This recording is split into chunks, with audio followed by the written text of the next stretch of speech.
My dear one, there is something I have been observing about the way you move through the world, not from a distance, from closer than that, from the interior position that belongs to the one who fashioned the very depths of you before anyone else arrived to form a single opinion about who you are.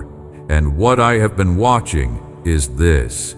You have developed a particular way of making yourself smaller than your actual size, not dramatically, not in the way that would be obvious to anyone who happened to glance in your direction, in the specific, practiced, almost invisible way that a person does when they have spent years inside rooms that were not quite designed for someone exactly like them.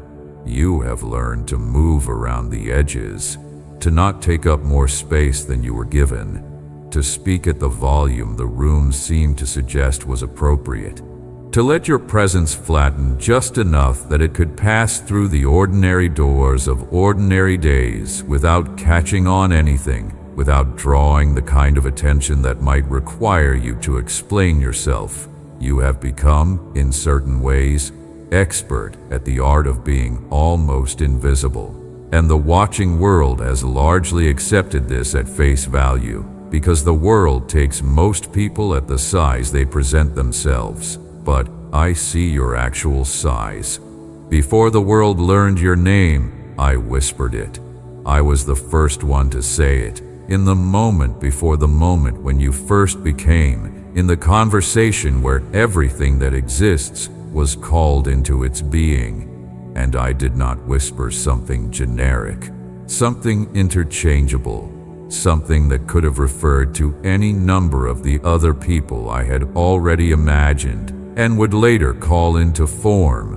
What I whispered was specific, particular to you, an identity that belongs to the singular shape of a singular soul, a shape that has never been duplicated in the entire history of what I have made, that will not be duplicated in everything still to come. The world may have given you a set of syllables for practical use, but what I whispered first is the one that actually tells the truth about you.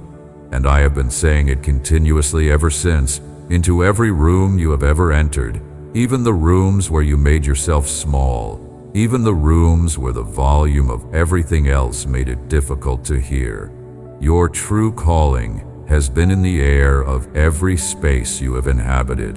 My voice has been the constant thread running through the noise of every day you have lived. You have simply not always been able to locate it underneath everything louder. Here is what I want to offer you in these words. Not a comfort, not a reassurance, something more specific than that.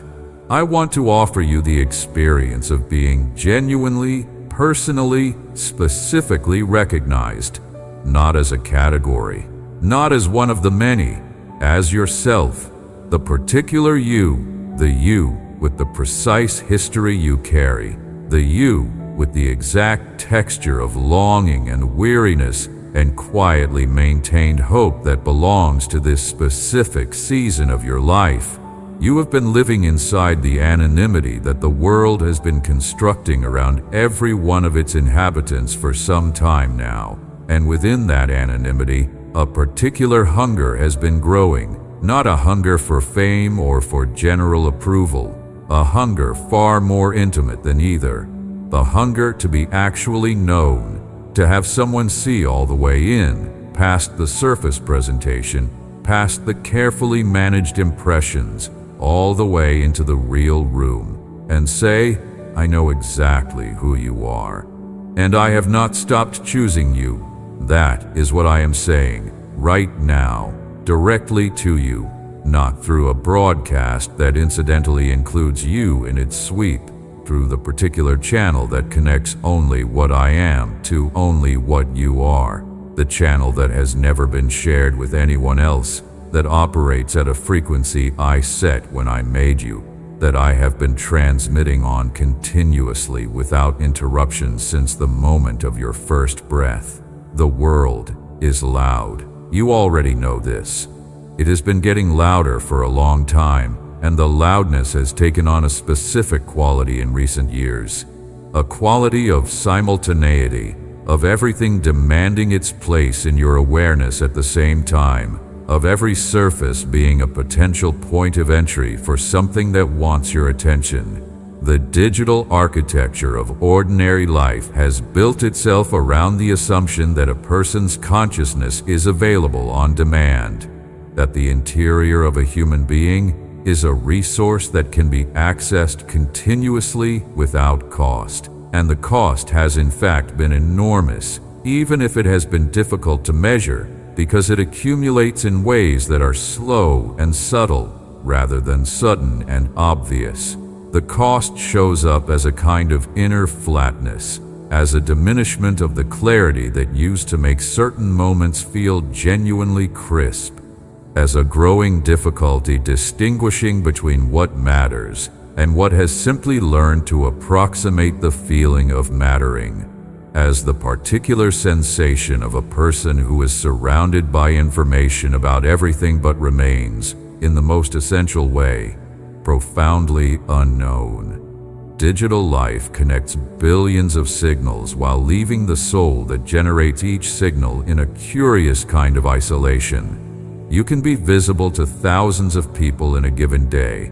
Your image, your words, the curated version of your experiences, and still spend that entire day without being genuinely seen by a single one of them.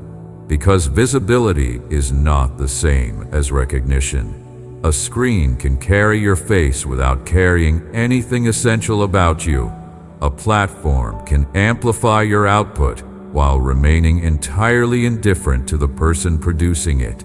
And a feed of content about your life can generate responses from people who feel, in some sense, connected to you, while you yourself feel the particular ache of someone who has been seen without being known. That ache is not a personal failing. It is the natural response of a soul designed for genuine recognition, living inside a system that delivers something that resembles recognition while providing nothing of its substance. The room you are sitting in right now is your actual location, not the virtual location, not the online presence, not the version of yourself that exists in the memory of every person who has ever encountered a projection of you. The room you are physically occupying, with its particular light and its particular air, and the specific texture of whatever you are resting against. This is where you actually are, and this is where I am speaking, not into a broadcast, into this room, into the space immediately around you, into the interior of the person reading these words in this exact location, with this exact set of circumstances behind them, and this exact set of uncertainties ahead. This is a personal conversation between the creator of the cosmos and one specific person who carries a name that was chosen and spoken before any star in any sky had been assigned to its place. Before any world knew you, I spoke you into being. That sentence is not poetry. It is a literal account of what happened. Before the biological cascade of your existence began, before the parents who named you had chosen the syllables they would write on the paperwork, before the first heartbeat, before the first breath, before the first cry that announced to the surrounding room that someone new had arrived, there was a moment in which I said who you were, not the syllables your parents chose, a deeper truth. The word that corresponds to the one-of-a-kind reality of who you actually are. What I have been using in every conversation I have had about you since that first speaking. What I will speak again on the day when all the noise of all the screens and all the systems of all the ages finally falls quiet and you hear me saying it directly into whatever you are. That day is coming, but this one is here. And in this one, I am saying it again, into the ordinary room of an ordinary day, directly to the person who has been living inside a world that has not always handled her true identity with sufficient care. There are people in your life who know your name, who have spoken it hundreds of times, who associate it with the set of characteristics they have observed in you, with the role you play in the specific configuration of their particular world, with the history you have shared. And that knowing has real value. There is genuine beauty in the way a spoken identity can carry memory, can carry affection, can carry the accumulated texture of years of shared experience. What you are called, voiced by someone who loves you, is not a small thing. But there is a knowing that goes beyond what the people who love you most are capable of. Not because their love is insufficient, it is magnificent for what it is, but because there are depths in you that no horizontal relationship has ever reached. There are rooms in the interior of who you are that you have never opened to another person, some because the right moment never came, some because you were not sure you were safe enough, some because you did not quite trust that what was in those rooms would survive being seen by someone else. Those rooms have not been empty.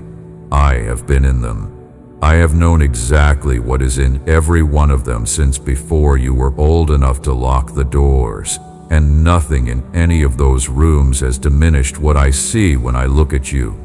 Every single room, including the ones you considered most problematic, most shameful, most difficult to let light into, I have been in all of them. And in all of them, I called you by the true identity I chose for you. The word that does not change based on the contents of the room. What does it mean, in practical terms, for your actual life, that you are known at that depth?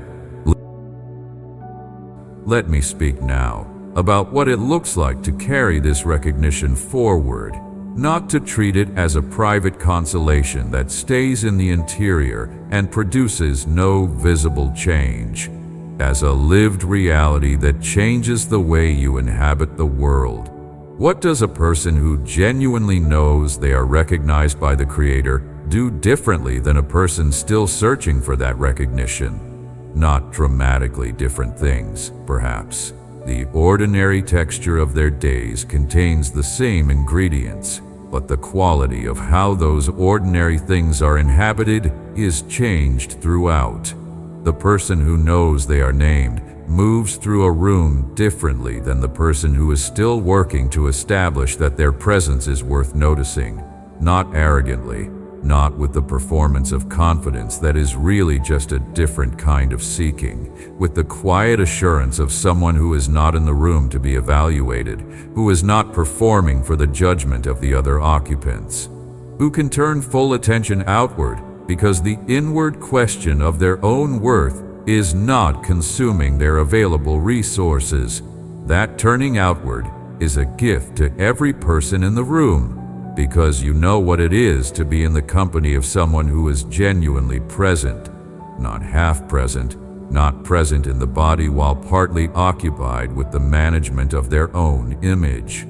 Genuinely, fully present, listening in a way that makes you feel actually heard, seeing you in a way that makes you feel actually seen. That quality of presence is not reserved for the naturally gifted or the spiritually advanced. It is the natural result of a person who has been freed from the ongoing labor of establishing their own recognizability and can therefore offer the full resource of their attention to whoever is in front of them. You can be that person in your ordinary life, not because you have achieved spiritual mastery, but because you have received what has already been given. The recognition has already been given. Your place in the family has already been spoken over you. You do not have to be in the room establishing anything. You can simply be in the room for the sake of the room and the people in it, from a ground of security that does not require anything from them to remain intact. Wandering without a recognized identity and walking as a chosen child are two different experiences of the same world, the same streets, the same rooms, the same faces of the same people in the same configurations of ordinary life, but the interior from which all of that is met is fundamentally different. The wanderer is in the world looking for what the chosen child has already been given, looking for evidence of belonging, looking for a recognition that will finally feel complete, looking for their identity to be confirmed by the right person in the right way at the right moment so that the hunger can be satisfied. And the looking takes the wanderer in circles because the satisfaction they are seeking is not available in the places they are looking. The world cannot satisfy the hunger that was designed to be satisfied by what the world is not. But the chosen child, the child who has received the news of their belonging, who has allowed the recognition to land somewhere deeper than the level of agreeable information, that child moves through the same world, not looking for what they already have, but bringing it, bringing the peace of the already recognized, bringing the security of the already chosen, bringing the particular quality of settled attention that belongs to a person who is not in the situation to be evaluated, but to be present. This is the transition I am speaking you into. Not from wandering to arrived. You have always been found, even when you felt most lost. From living as though you were wandering to living as though you are what you have always been. Known, named, chosen, placed in a family with your particular chair, spoken to directly by the voice that spoke the universe into existence, recognized at a depth that goes all the way down and finds nothing there that warrants anything less than love. Consider what it means for the days ahead that you carry this specific knowledge rather than its general approximation. Now, let me go directly into what I have been observing about the particular texture of the invisibility you have been living inside.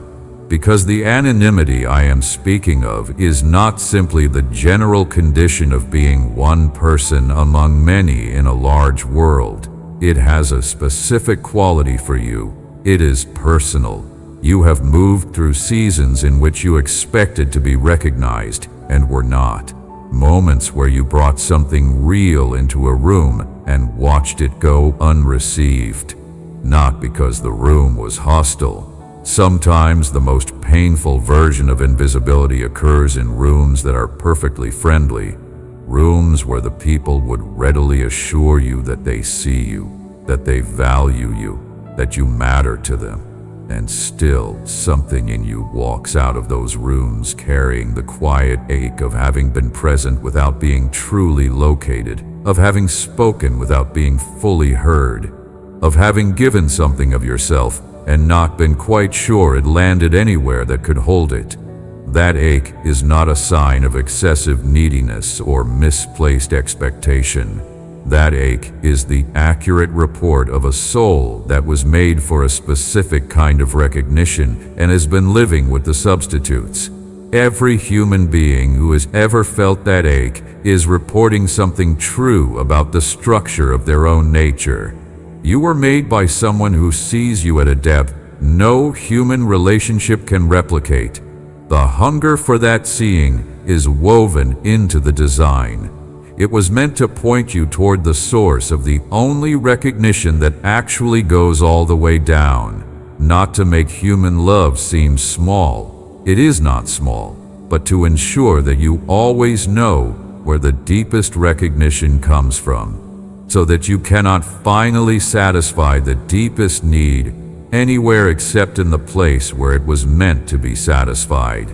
So that every experience of being incompletely known by people who genuinely love you eventually walks you back in the direction of the one who knows you completely, who has never found you incomplete, who has been whispering your identity into every empty feeling room you have ever occupied.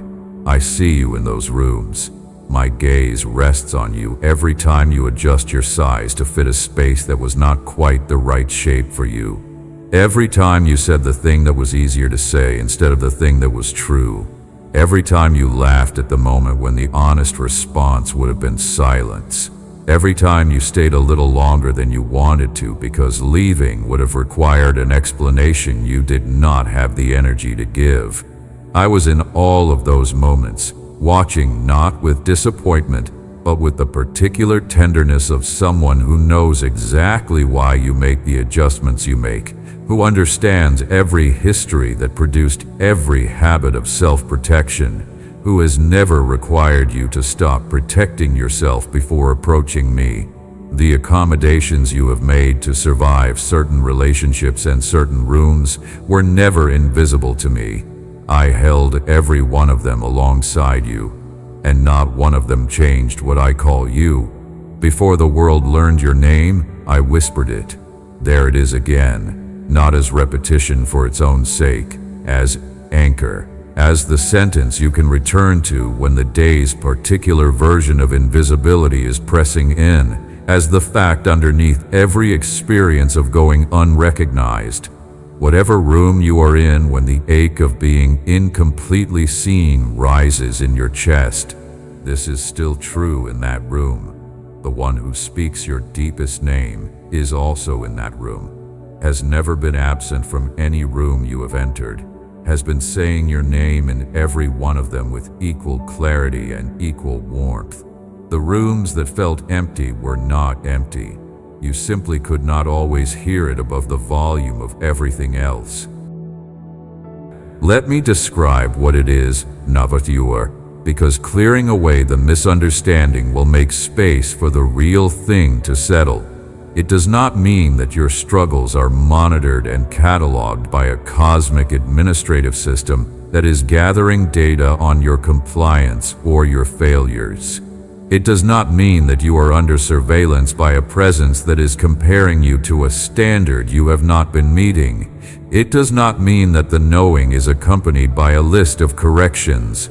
The knowing I am describing is the knowing of a father for a child he made with intention and continues to regard with delight, not despite complexity but inclusive of it, not ignoring the difficult parts of who you are, but holding even those with the same care that the easy parts receive. To be known in the way I'm describing is to experience the full relief of having nothing to prove, nothing to hide, nothing to manage, nothing to perform. Because the one who already knows everything has not moved, has not recoiled, has not issued a revised assessment based on a more thorough examination of the data, has simply continued to say the name, continued to choose the person, continued to be fully present to every detail of a life that is fully visible. The relief of that is staggering if you allow yourself to actually feel it rather than processing it at the level of agreeable information. Because so much of the energy you expend in ordinary life goes toward the maintenance of some version of yourself that is acceptable in the current context. In every room you enter, something in you does a rapid environmental reading. Who is here? What do they expect? What version of me is most appropriate? Which parts of myself should move to the front and which should stay back? This is not vanity. It is the reasonable adaptation of a social creature to the requirements of social space, but it is also exhausting in ways that are rarely fully acknowledged, because the exhaustion is so constant that it has become the background of consciousness rather than a foreground experience. You have been managing impressions so long and so automatically that you may not realize how much of your available energy disappears into that management every single day. In my presence, that work stops. There is no impression to manage. There is no version of yourself to construct for the occasion. There is no environmental reading required, because the environment already knows you at a depth that none of the micro-adjustments of self-presentation can affect. You can arrive in my presence as the exact, actual, interior thing you are on this particular day, in this particular state, with this particular accumulation of everything the previous days have deposited in you, and the reception will be the same, not indifferent, warm, specific, welcoming the actual you rather than any version of you that has been assembled for the occasion. What I speak in that reception is your real identity, not your public label, the one I whispered first. There is a difference between knowing in the abstract that God is aware of human beings and knowing with the personal specificity that you are addressed directly. The first kind of knowing is a theological position. It can be held without much consequence in the daily interior of a life. The second kind is a different thing entirely. It is the kind that changes where you look when the doubt rises. Instead of looking for external confirmation that you are worth attending to, you return to the prior truth that the attending was never conditional on what you produced or presented. Instead of waiting for the right person to see you clearly, you acknowledge that the clearest seeing has already occurred and is occurring continuously. Instead of performing the version of yourself most likely to earn recognition, you simply offer the actual version, incomplete, unpolished, and entirely known by the one whose knowing has never wavered. The practical effect of this shift is not a life that suddenly becomes easier. The challenges in your life do not dissolve because you have received the news of your recognition. What changes is the register in which you face those challenges. You face them as someone who is addressed, attended to, personally known by the source of all things, and that changes the interior quality of the facing, not the difficulty of what is being faced, but the depth from which the facing occurs. From that deeper place, a kind of courage becomes available that the surface does not have access to.